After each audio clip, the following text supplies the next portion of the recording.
Well, good afternoon. Good afternoon and welcome to another Webinar Wednesday, number 317 in our series of Webinar Wednesday, hosted by the Cal State Bakersfield Small Business Development Center. Good afternoon. I'm your director, Kelly Bearden, director of the SBDC here, and we are recording and live in downtown Bakersfield today. We have a great webinar, a wonderful topic, talking about the Small Business Innovation Research Grants, the STTR, which is basically tech transfer, and other ways of funding innovative and technical businesses. So what is up today? Today is April the 24th, 2024, and we're going to be talking about innovation and technology grants. And $3 billion, or maybe more since I've heard last, available on an annual basis to businesses with innovative and technology-related projects. We'll be getting into that with our special guest today. We also are going to provide support for that innovative sector, and that is beyond today's training. We will have access to the fine presenter that we have today, and he is available on a one-on-one basis to work with clients throughout Central California on your innovative projects. So combining the best of both worlds, a training program here with Webinar Wednesday with the one-on-one that you need to get your project moving forward. On some of the news that's highlighting that small businesses need to be kept up on includes the Federal Trade Commission's striking down non-compete agreements. So non-compete agreements that employers have with workers to cover such things such as intellectual property, trade secrets, and some of the other customer list and business secrets are now have been struck down in a 3-2 vote. We'll talk a little bit more about that in just a few moments. We are finding that bankruptcies are rising with small businesses, and there are changes ahead. And we will just quickly review the choices for bankruptcies and look in that direction to see if it's a potential option for you. We will also just glance quickly at our economic corner today. We're really going to pause it in most because we're looking for some more relevant data that's coming out on the economy. So just a quick glance at it. Our capital corridor is going to be basically the SBIR funding. Capital corridor, when you get a $3 million annual program, we got to really go with that today. As always, your questions will be answered live. We'll take your questions live at the conclusion of Mr. Eason's presentation. They will be answered as long as you ask them. So think of some good questions, put them in the Q&A box. Our resources today that we mentioned in Webinar Wednesday will be added to the chat box. And we do have a poll today. So let's jump into the poll questions, couple quick poll questions, a little bit different.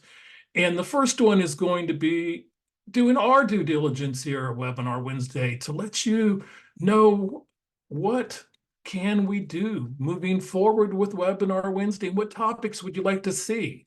Would you like to see more funding options, accounting, financial cash flow, marketing, social media, current topics, programs, trends, economic information, some studies, HR? You can't vote more than once. So what do you want to hear? We're bringing it to you. This is a webinar for the people, by the people. So do you want more funding options, more accounting and financial, more marketing, social media, more current topics, economic information, our economists that come on? Or do you want more managing employees, HR, and recruiting and finding those employees? So we have about 55% of you participating at this point. We'll give you just another couple of moments just to jump in and name a few of those options that you would like. Would you like more funding, accounting, marketing, current topics, economics, or managing employees? Last call, we will end this particular poll and share the results with you. And we actually had a tie. 55% want more funding options, and 55% want marketing, social media, and e-commerce. Well, the e-commerce is great because show up next week. Spoiler alert, show up next week on e-commerce. And the next ones were the current topics and economic information with 27% each, 18% each for both accounting, financial, HR, etc. So thank you for participating in that particular poll. And let's go to our second question, which is kind of a little teaser based on the Federal Trade Commission eliminated non-compete clauses. So what percentage would you estimate of the employees nationwide have such a clause? So when individuals are hired, is it going to be 20, 50, or 80%? So we're looking at, non-compete clauses. How many people does it affect? Does it affect 20%, 50%, or 80% of the population? So, it's a big thing, and we do have already 66% participating. So what we're going to do is give you another couple of moments, 20, 50, or 80. And we're going to go ahead and end the poll, share these results with you, and where we see with 72% participating, 54% of you are correct, 20%, 1 out of 5, are actually impacted by the non-compete clause, which you look at it on a national level is a lot of people. So 54%, 31% of you guessed 80%, and the remainder 50%. So thank you so much, and let's move along. So one other thing that's been happening, we had talked about it the last couple of weeks, but maybe if you have been receiving any unsolicited SBDC or SBA notification that you have won in a grant, business loan or grant, and you need to supply some money, don't do it. Crap detector should be going off loud and clear. SBDC will never ask for any money from you. Some might have some for some training programs, but any types of grants or loans, the SBDC is never involved in anything like that. We haven't charged for an event at the CSU Bakersfield SBDC probably in about 8 or 10 years. So it's not going to happen. So be wary of anything that you receive asking for you to contribute or pay money to leverage a larger amount. So we talked about the FTC striking down the non-compete clauses. So, basically the non-compete clause is when you take a new job or you are working for an employer, they can prevent you for a period of time for taking a new job, starting a business for some certain time period. And what we find that, it kind of, from the standpoint of labor, it impacts labor competition and results in lower pay and benefits for workers. That is the argument the FTC used. So lower pay, benefits, and competition were the reasons that by the 3-2 vote that they struck this down. So businesses say that basically they have them to protect their own intellectual property, that they have customer relationships and lists and other investments, that they have a lot of assets that they have, intellectual assets that can be taken and can be used at another employer or with business. So what has happened since this happened on Monday? The U.S. Chamber of Commerce has already filed a lawsuit to get it overturned, working with other business groups to kind of rally behind the impact and the serious impact that it will have for businesses and even small businesses that use such protection when hiring people. So that's what's going on there. We talked a little bit about that bankruptcies are rising with small businesses. So just a quick chart there showing the 3 options that are available. There was some bankruptcy legislation that was favorable in 2020 towards small businesses. And I believe some of those provisions might be coming up. So businesses are looking at what they can do in order to protect themselves from creditors. The main part is that Chapter 7 is the main thing there is it must liquidate or sell their non-exempt or maybe collateralized assets. And also Chapter 11 and Chapter 13 have options to reorganize. So the business can actually take time in order to reorganize their debt and pay them off over a larger timeline. So that's a little bit what is going on from that perspective. Talked a little bit about our economic corner. I'm not going to jump into the fast food franchise $20 minimum wage that began on April 1st. We are going to let you know that there are some opportunities. You want to start a home childcare business, that there is a business startup program in classes in English and Spanish with Nurture, the organization that is trying to help start and try to create a lot of home-based childcare businesses. The 12-week course, which includes assisting with licensing and startup grants, begins on May 15th. There's the phone number. You can go to the chat and find more information about that. Our free human resources hotline has a variety of numbers that are provided through the California Employers Association. We've heard great things about it, so we are encouraging those that have any human resource related issues to maybe try them first. Yeah, it's always Kelly was talking about the different regions for the SBDC program. Kelly and I go way back over 20 years. We were both SBDC directors, and I remember when it was one program. The whole state is managed by a trade and commerce agency, but things have changed over the years with the SBDC program. And I'm always glad to have opportunity to come on and speak about a program that I'm a big fan of, and this is the Small Business Innovation Research and the Small Business Technology Transfer Grant Program, which is provides up to a couple $1 million in non-dilutive funding for companies. And when I was a SBDC director, actually, we had quite a few people that were coming in to our office, and they'd ask, are there grants available for my business? And in general, a lot of times we say, no, it's very limited. If you're a for-profit business, it's kind of difficult there's not a lot of grant opportunities out there. If you're a nonprofit, like a 501c3, that might open up opportunities through foundations, etc. But what I like about this program, it is one of the exceptions to the rule where you actually have to be a for-profit small business to be eligible for it. So that's a unique thing about the SBIR program. And these are federal grants that are available to you. And there's also other state grant programs as well. And I've been working with clients with the SBIR program for almost 29 years, I guess it was. I was first exposed to it way back in 1995. I was running a business incubator down in Southern California, and that was actually under the Inland Empire Small Business Development Center program.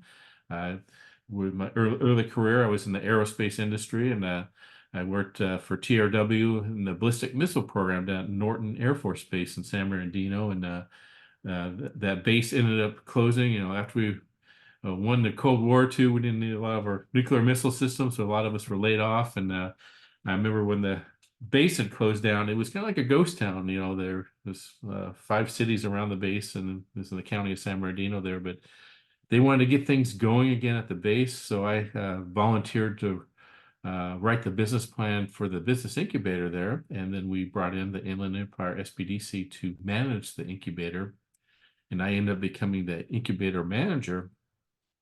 And I remember we had a lot of these laid off engineers who were still in the area. And our first tenant in the incubator was a bright guy from Caltech. He worked at TRW, where I had been at as well. And he had just received what's called a Phase I grant. And I'll talk about the different phases of these grants in a little bit here. But he had received a Phase I grant through the Army's White Sands test range. And he was developing this technology to shoot down a missile or plane, kind of the free fly zone for it. And I think when he became our first tenant in the incubator, he had himself and maybe 2 part-time people moved into the incubator. And then I helped him write what's called his Phase II grant. And he was successful in getting that. And then he went on to win multiple SBIR grants and grew his company like 90 employees. So I've seen this over and over again. A lot of my clients are 1, 2, 3, 4-person teams that have some idea that they want to get some funding for, and they can get up to a couple $1 million in non-dilutive funding. And Grant funding is a kind of a unique, what we call non-dilutive funding.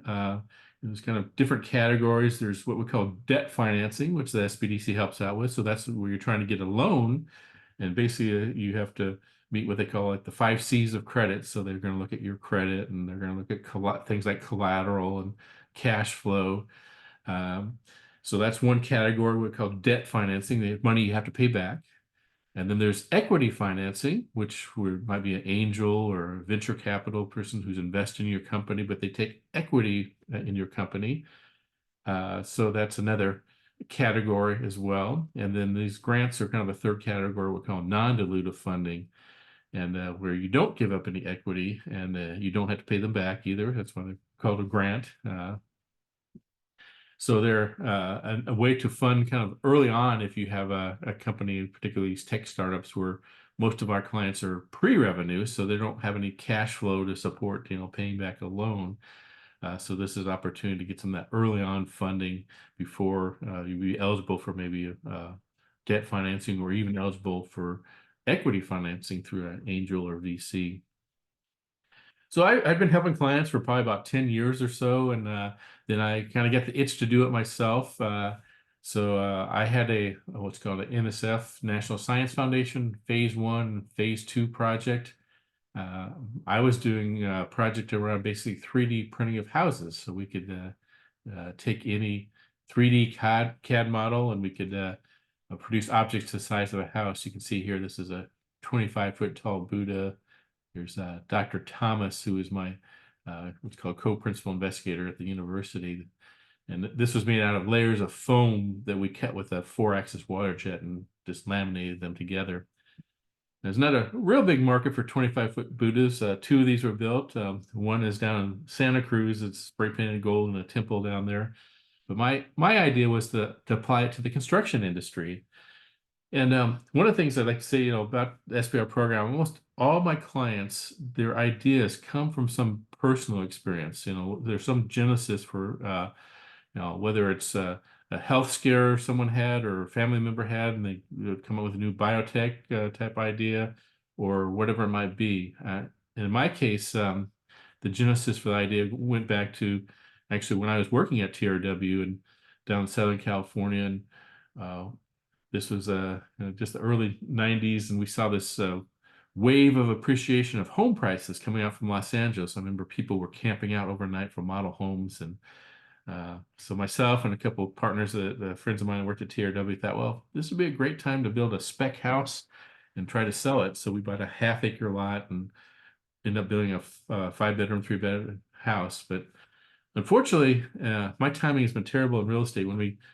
It took us 6 months to build a house, but during that time, the first Gulf War broke out, and some of you might remember way back then, but it seemed like every other house ended up going into foreclosure. It was a downtime for real estate.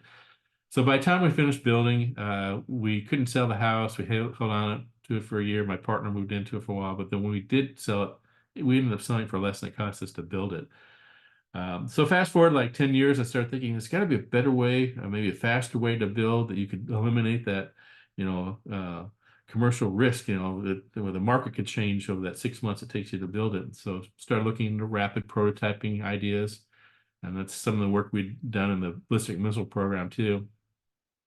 I came across an article out of Australia for somebody who was doing some 3D printing of large objects, and it referenced a faculty member, Dr. Thomas here at the University of Utah, who was doing work around what they call large-scale prefab fabrication. So I contacted him and said, would you be interested in doing what's called an STTR project to apply it to the construction industry? And he said, yeah, I've been thinking about that. I'd be interested in doing that. So anyway, that's the genesis of my idea. And everybody has their story. There's always a story usually behind how the new innovation was derived, whether there's some personal experience or some problem you're trying to solve. And that's true for most businesses, I think.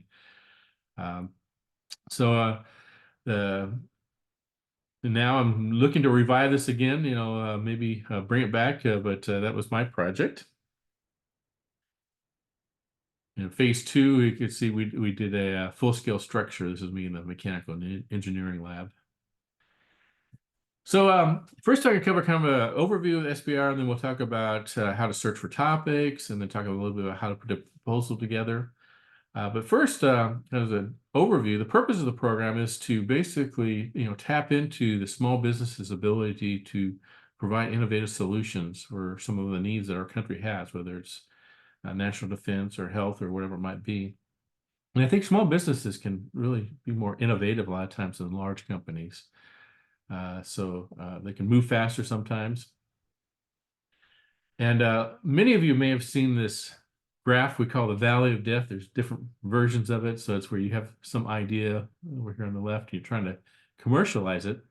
So you have to get across this chasm, and you need capital to do that. So the Small Business Innovation Research Program provides you some early on capital, maybe before you're eligible to get, angel or VC capital. So I'm not happy to get, halfway or 2/3 of the way across this chasm, but then you still have to go find, partners, investors, or customers to, get you all the way across that chasm. But it could be an early on piece to help you navigate across that chasm. And the other thing I like about this, I mentioned how you can get up to a couple $1 million in non-dilutive funding. It's to demonstrate the feasibility of whatever your new innovation is. And these grants are for research and development. So they can't be used for marketing. They can't be used for business development or manufacturing. So it is for research and development. They can be used for R&D to prepare for manufacturing, that type of thing. But it can't be used specifically for marketing or manufacturing. But even though the federal government is the one that's funding your research and development, you still retain worldwide patent rights to whatever technology or innovation you're developing. They recently changed it to where the agencies have to keep the information confidential for 20 years after the start of your projects. There's a few exceptions as far as the government can have what they call march-in rights. So if there's a national emergency and you fail to commercialize it, they might be able to step in. But I've never seen the instant where the government's come and taken some IP, so it's not a concern typically. Now the program has been around since I think the mid 80s. As I mentioned, I was first exposed to it in 1995 when I was running the business incubator. And Congress just reauthorized it again September, a year and a half ago for another 3 years. Usually we do like 3-year or 5-year reauthorizations. These are the 11 agencies that are required to participate in the program. And agencies that have over $100 million in R&D budget have to participate in what's called the Small Business Innovation Research Program. So that's the main program that's up to $3.5 billion or so in funding. And then the agencies that have over $1 billion in funding, they have to participate in both SBIR and the sister program is called STTR, stands for Small Business Technology Transfer. And I have a slide later on kind of explaining the differences between the two of those. So right now, it's they require the agencies to set aside roughly 3.2% of their R&D budget for SBIR and then 0.45% for STTR. So think of it as kind of a set aside that only for-profit small businesses can apply for. So the other 96.35% might go to universities or nonprofits or bigger companies, but this is specifically for small businesses, for-profit small businesses.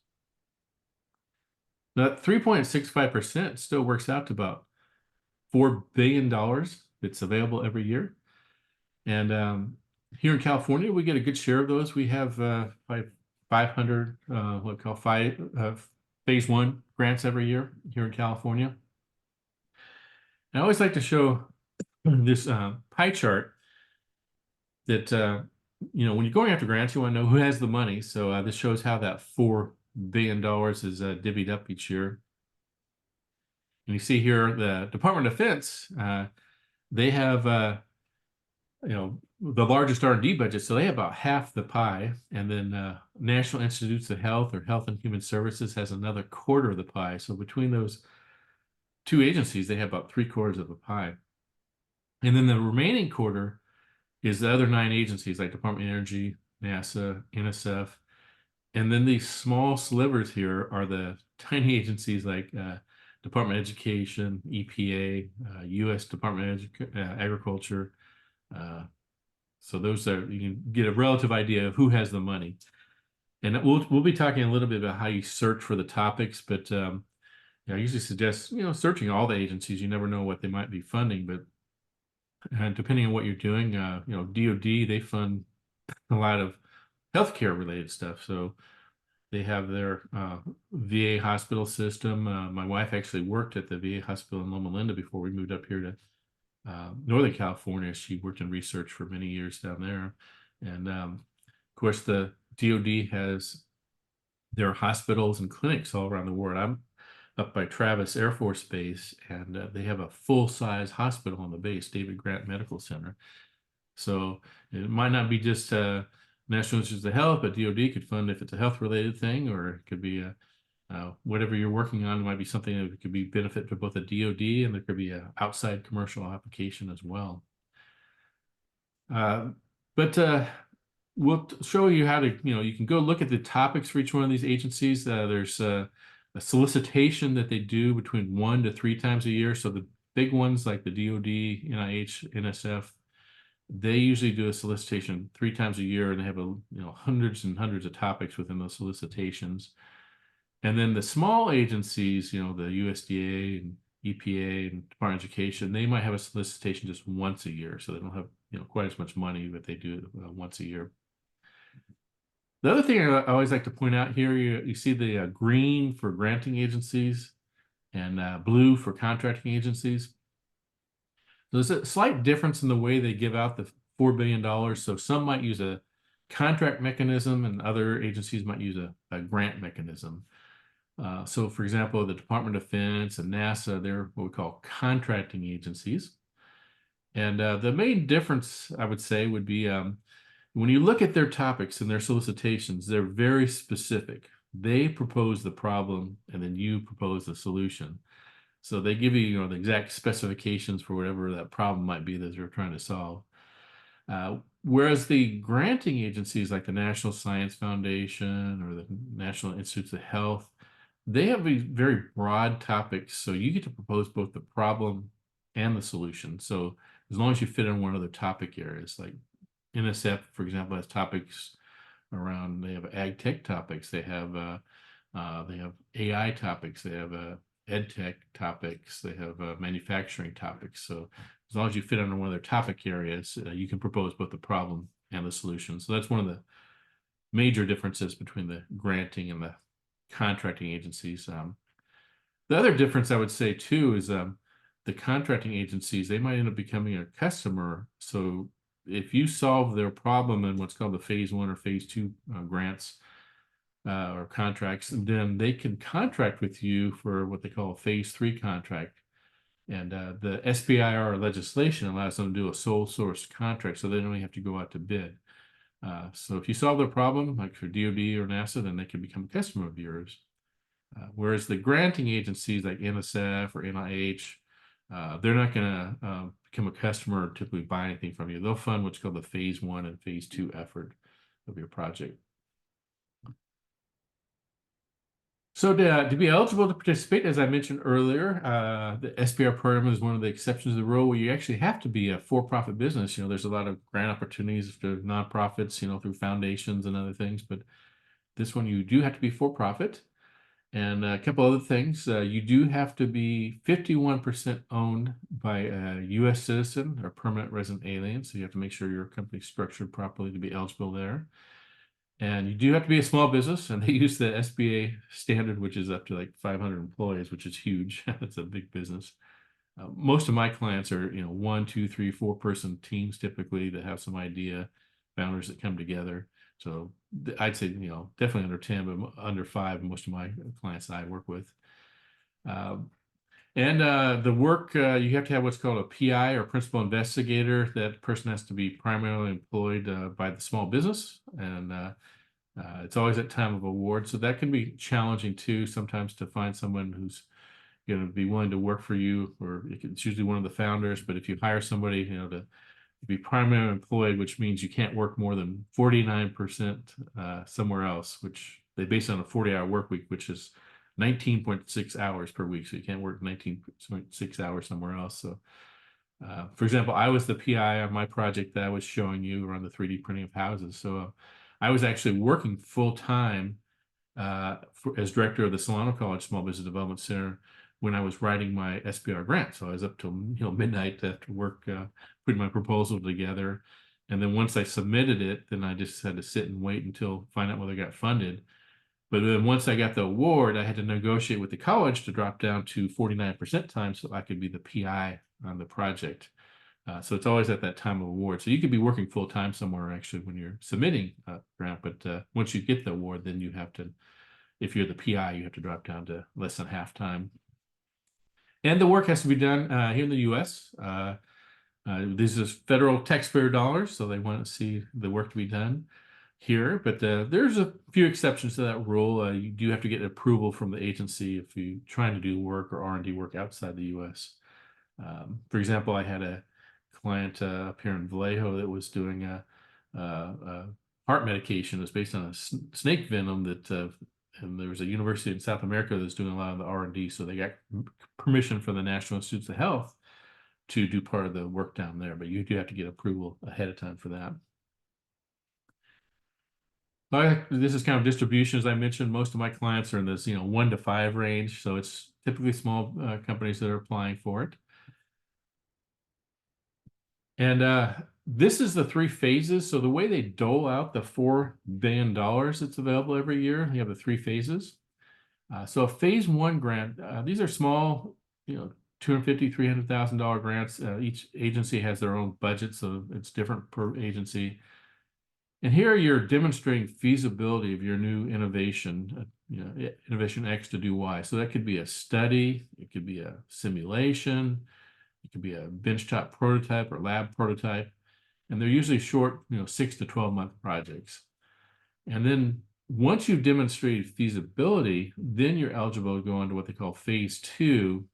And that's where the real money's at. And depending on the agency, it's up to between typically $1 million to $2 million. And that's a 2-year effort. And here you'd be doing what I would call a field prototype. So you're testing it in the field, kind of a real world environment. So if it's a U.S. Department of Agriculture, you could be literally testing in the agriculture fields. If it's Department of Education, you're testing in the classroom. If it's a Department of Defense, you're testing with the warfighter. So you're testing in the field in like that real world environment. And then phase 3 is commercialization. So that's where you have to find customers, partners, investors to get it to market. And there's technically no such thing as a phase 3 grant. You see there's no dollars here. Other than, like I mentioned on the prior slide about the contracting agencies like Department of Defense or NASA, if you solve their problem in phase 1 or phase 2, they could do what's called a phase 3 contract with you. They have to use a different pot of money. It's not SBIR funds, but basically they can do a sole source contract for whatever solution is that you came up for them. And it's if it's with the Department of Defense, they like to see what they call dual use applications. So they want you to first solve their problem, and they want to see that there's other commercial opportunities, outside the DoD. So they're not the only ones investing in it as well. So this is a slide just kind of explaining the differences between the SBIR, Small Business Innovation Research, and the STTR, Small Business Technology Transfer. So the main difference is with the SBIR grant, you as the small business, you could do 100% of the work if you wanted to internally, but you're allowed to subcontract out up to 1/3 in phase 1 or up to half in phase 2. So if you wanted to, you could subcontract with another company, or you could subcontract with the university or a federal lab. It's up to you if you want to do that, but you could do 100% of the work. With STTR, the Small Business Technology Transfer, they require the small business to do a minimum 40% of the budget by the budget, and then the small business, and then you have to subcontract out what we call a sub-award for a minimum of 30% to a research institution. So that could be a research university or it could be a federal lab. And then that other 30% you could keep or you could subcontract out. So technically you could subcontract out up to 60% if you wanted to under STTR, but you do have to form that relationship with the research institution, whether it's a university or a federal lab, for a 30% piece of it. So, typically, the way it's called small business technology transfer. So a lot of times you might be transferring a university out of a university or federal lab. So like the example I gave was we call the shape maker technology for the 3D printing of houses. That was actually patented by the university. So I was transferring it out of the university. So I had to negotiate a licensing agreement for that technology. So I was transferring it out of the university and commercializing it. But it doesn't have to be that. It could be a technology or idea that you have as a company, and then you could then bring on board a university to do the validation, whatever. So it doesn't have to, they don't have to hold the IP. So it could be something that was your idea originally, even under STTR. Another kind of minor difference, I guess, would be the principal investigator, the person heading up the project. For SBIR, they have to be primarily employed with the small business. So that what I mentioned, you can't work more than 19.6 hours somewhere else. But with STTR, there's an opportunity for the PI. They could stay at the university if you have that person be the PI for the project. Like NIH allows that, but NSF does not allow that. So it depends on the agencies. Or NSF, you have to have the PI primarily employed both for SBIR or STTR. So those are some of the differences. The topics are the same. They used to do a separate solicitation for SBIR and STTR, and even the topics might be different, but now it's just one solicitation. You choose which topic you want to, apply under, whether you do SBIR or STTR, and the funding amount's exactly the same. So like with NSF would be $275,000 for phase 1 and $1 million for phase 2. So the dollar amounts are all the same as well. So it's a competitive program. The odds of being funded about 1 out of 8 to 1 out of 12. So roughly 10% chance of getting funded, but many are first-time proposers, so it's not a rigged program.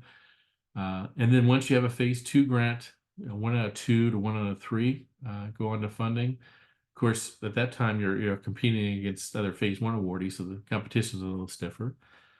And then phase 3, don't have a lot of good tracking on that, but I've heard statistics like 1 out of 20, which is only 5% succeed. So that's where the small business development center might be to help you with the commercialization and the go-to-market strategies and all that to maybe improve those successes.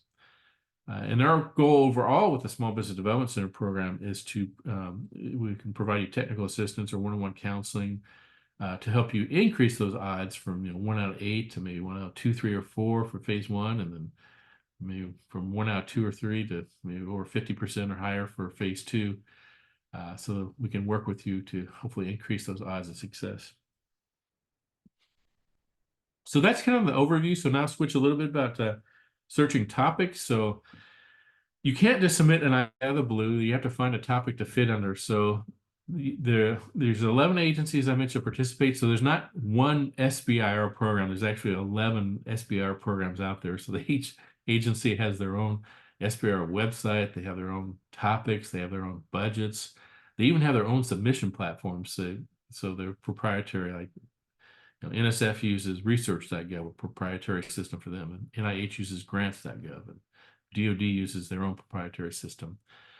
And they each do their own solicitation. So here you can see, as I mentioned, some of the small ones might do once a year, like Department of Education or USDA, and then the big ones is 3 times a year, like Department of Defense or NSF.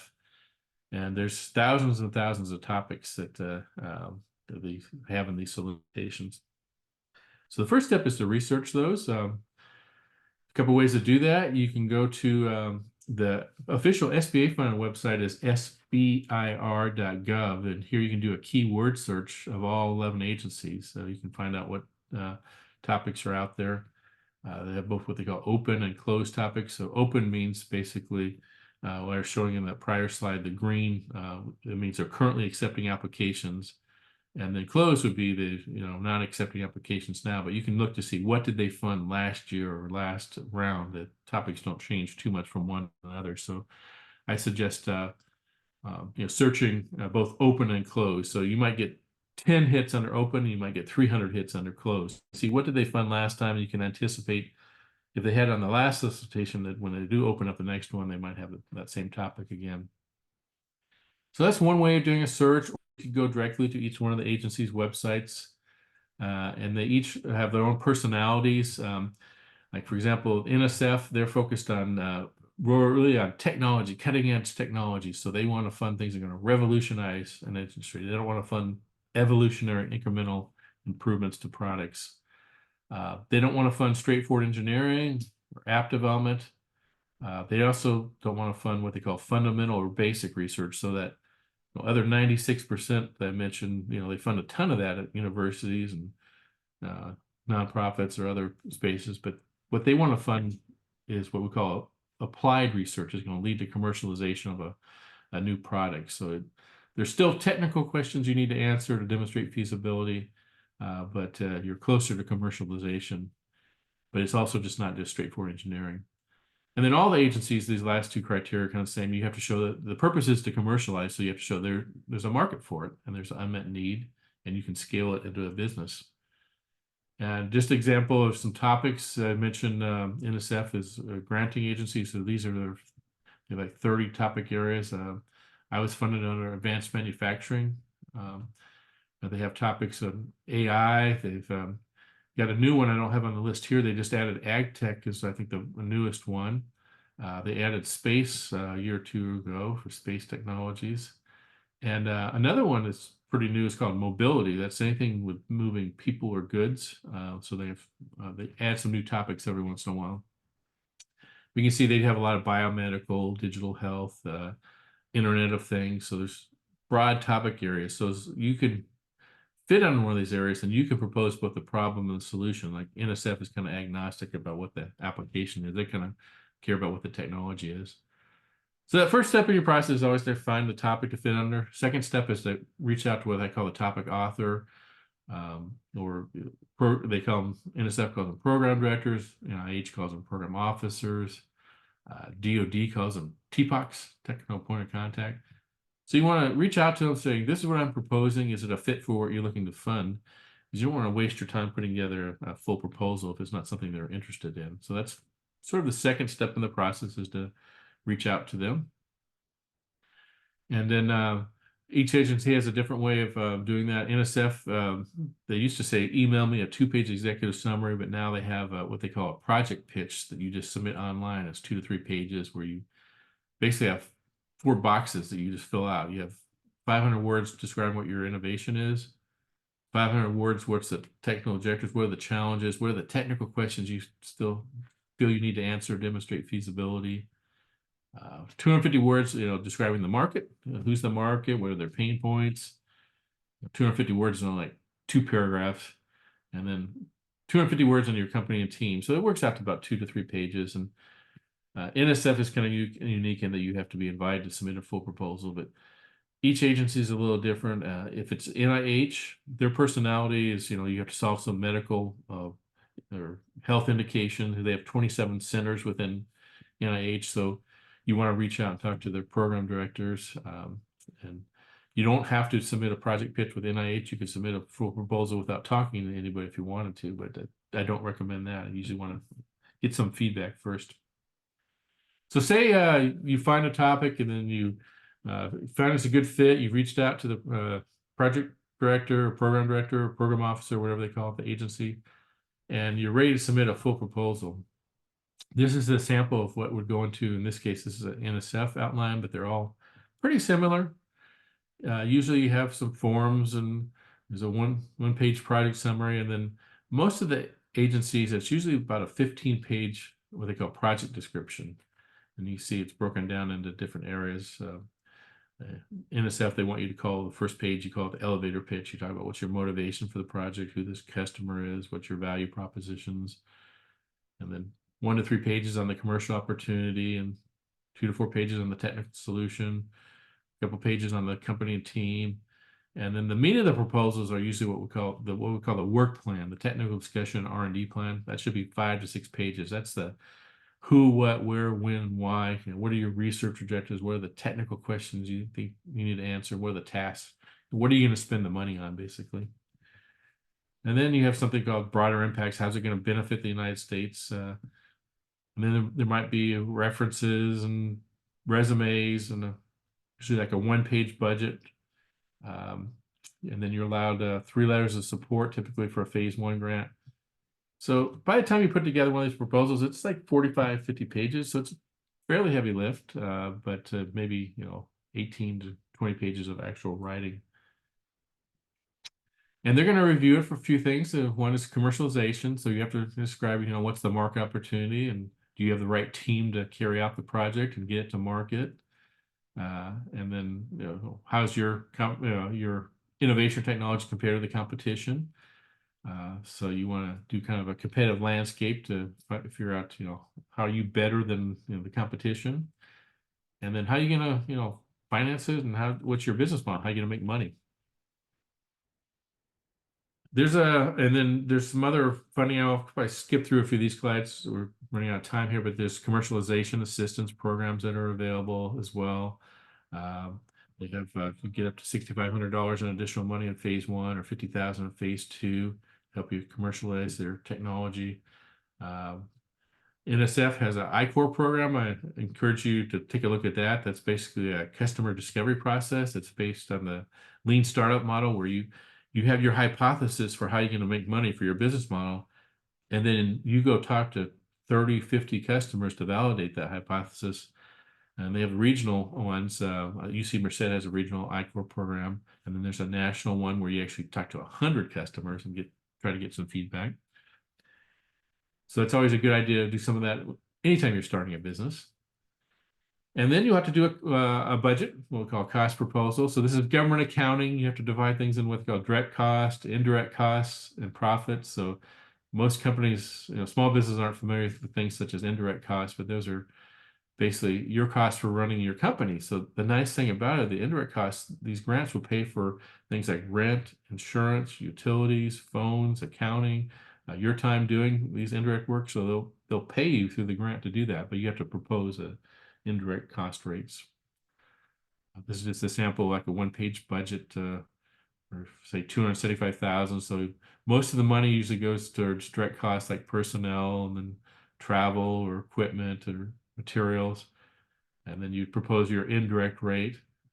And then you're allowed what's called a fee or profit. Typically it's 7% in phase I and up to 10% in phase II. And that fee or profit, you can use that for anything. That's the most flexible money you're going to get from the government. So I suggest taking that full 7%. You could buy yourself a laptop, or pay for patent expenses, or other things that you can't do out of the direct costs. So then you put together your proposal, then you have to submit it. And as I mentioned earlier, each agency has their own proprietary system. So they all have different ones, whether it's research.gov or grants.gov or the DoD. So you have to figure out navigate that submission platform. There's a variety of registrations you have to do. So anytime you're doing business with the government, you have to do what's called the SAM, System for Award Management. And that can take a few weeks to do. So you don't want to wait to the last minute.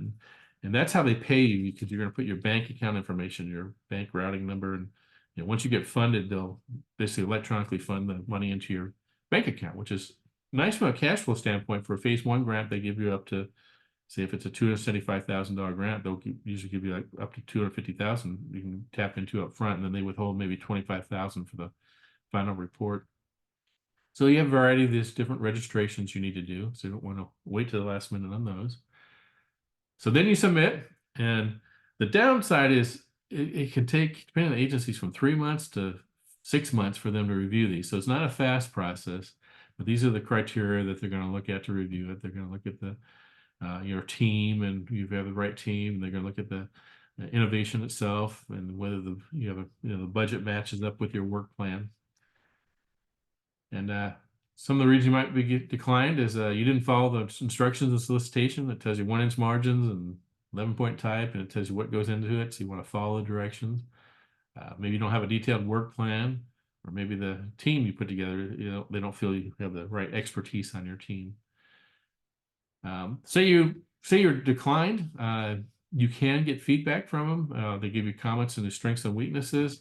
I was declined the first time around on mine. I took the reviewer panel comments, made some improvements, and then was successful the second time around. And I mentioned this earlier, they have matching funds for, I think angel and VCs, they'll match up to like $1 million depending on the agencies. So it's something could be an incentive to bring in an investor later on. Some of the states have matching funds. We don't have one here in California right now. We used to have one, but love to see that come back. So I want to leave a little time for some Q&A, but some conclusion, there's about $4 billion available. And again, this is for research and development now for, it can't be used for marketing, business development, or manufacturing. So it's for R&D. And keys to being successful, you have to respond to the, one of the solicitation topics that the agency has some need for, and put together a team and work plan to show that you can carry this out. So I will stop there and see if we have any questions. Let's see. Chuck, fantastic job. I apologize for my sudden departure there. And it did take a while to get back, so I'm glad everything went smoothly. I did miss giving you my glowing introduction, so I do miss that.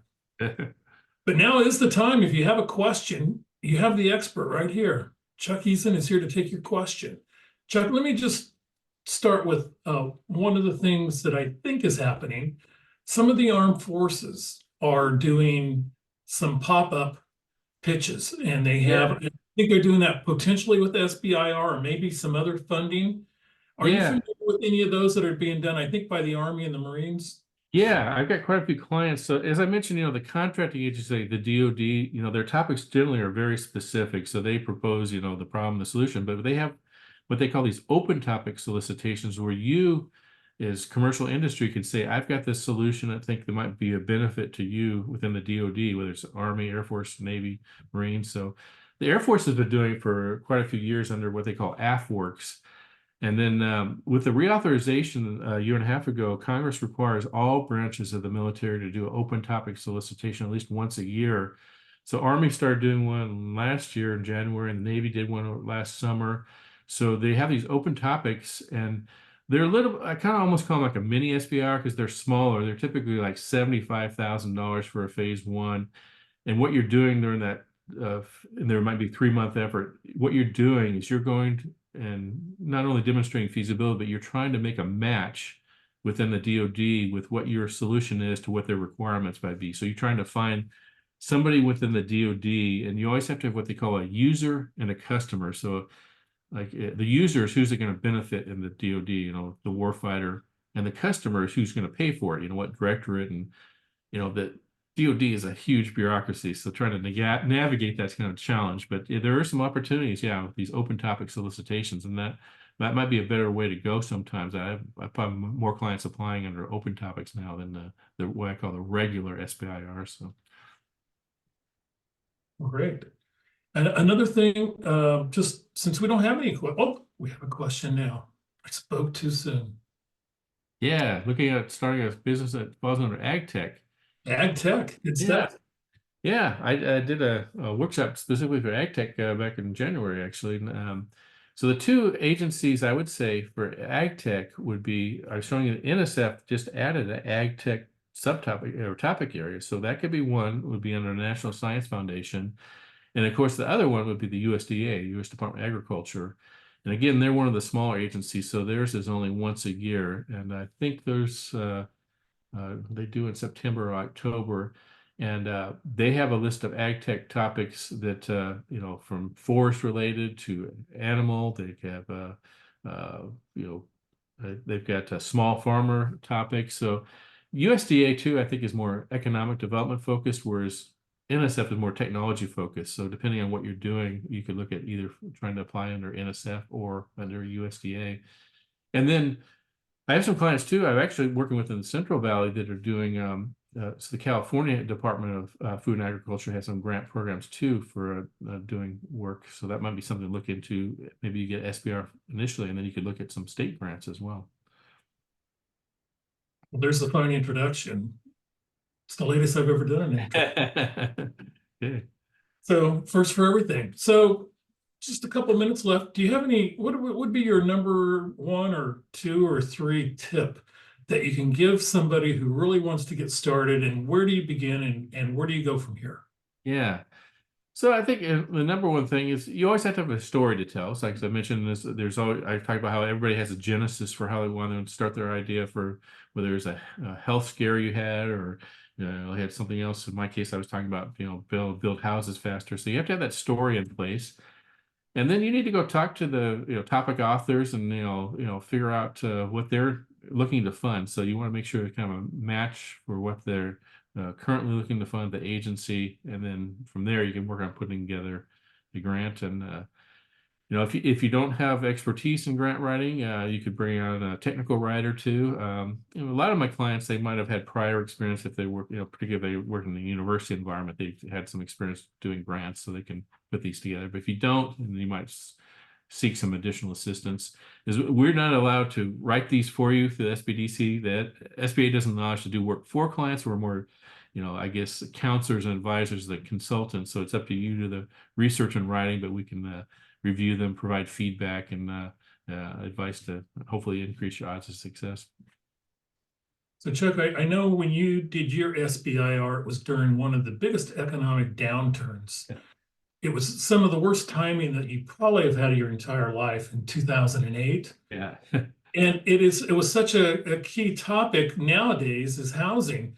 Do you think your project would have worked better if it would have happened in 2022 rather than 2008? Yeah, it's interesting because I was telling my original story. The idea came from way back in the 1990s when I saw this wave of appreciation coming up from Los Angeles. That was a good time to build houses. And then my timing, I was saying, was really bad because that's when the first Gulf War broke out and then we had all these foreclosures. And then 10, 15 years later, when I was doing the project, of course, the 2008 timeframe, then every other house was in foreclosure. So I, had my equipment stored in the garage for a while, but I actually just submitted a project pitch to NSF to revitalize this. And now my motivation is more on, the fires, to be able to build, fireproof housing. Like up here, and I've had several friends that lost homes in Vacaville. They were in my Rotary Club, and then we had the big fires in Santa Rosa, and then of course, Paradise, the whole town burned down. So I think there's a new opportunity maybe along those lines too to do the 3D printing of houses that might be fireproof. So that's a new motivation I'm looking at for a value proposition. Well, it sure seems timely these days, whereas it did also in 2008 before everything, the bubble, real estate bubble and everything else happened. Yeah. Okay. Well, any last comments, Chuck? No, I just encourage you to take a look at this and research to see if there might be a topic that's fit, because it's a great opportunity to get some non-dilutive funding and you can demonstrate feasibility. And then when you do go raise money, then your company's worth more and you don't have to give up as much equity in your company. So this is a great program to take a look at. I'm a big fan of it. Fantastic stuff. Really, truly an expert in this particular field. We couldn't ask for anybody with more experience and been there, done that. So thank you so much, Chuck, for joining us today. Yeah, thanks for having me. That's going to wrap up webinar number 317. And we will be back next week with, ironically, 318. And 318 is going to be on e-commerce and e-commerce solutions. Have some great guest speakers for next week. So for Maureen Busher-Dang, our producer, and Chuck Eason, I'm Kelly Bearden. We'll see you next week. Goodbye, everybody.